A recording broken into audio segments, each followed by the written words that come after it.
The Directorate of Customs and Excise and the Inland Revenue have been merged under the new Revenue Agency.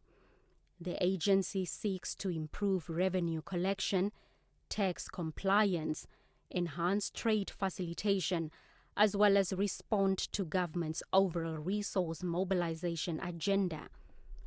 President Geingob says this provides a sustainable basis for financing national development priorities, as no nation can sustainably depend on others for own development.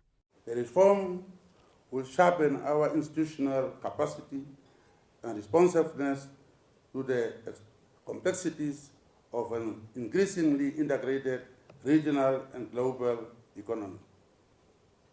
This capacity is best manifested not only in the ability to collect the right amount of tax fairly and at the right time, but also to enhance the efficiency of the overall tax system in relation to its objectives and to strike a fine balance between taxation and socio-economic development objectives. Namibia's revenue to gross domestic product collection rate is about 22%.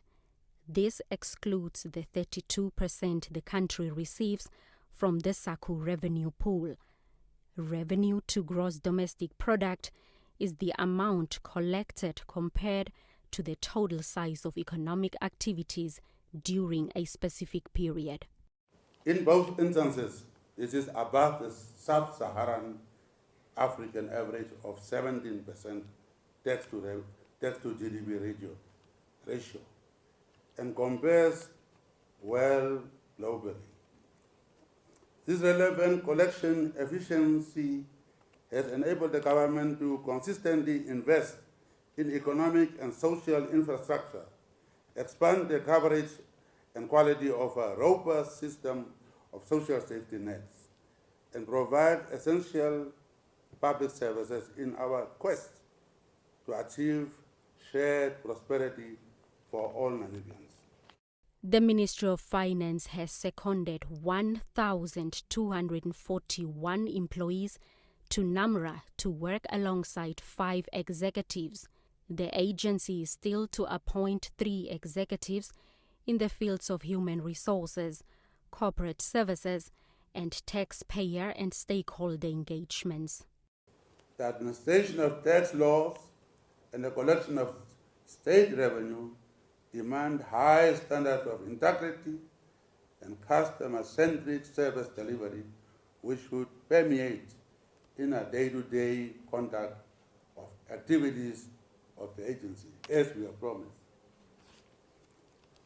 As such, and in a rule-based environment such as ours, staff members who make themselves guilty of corruption, bribery, and graft should be dealt with expeditiously so that the good name and reputation of NAMRA is upheld from its infancy.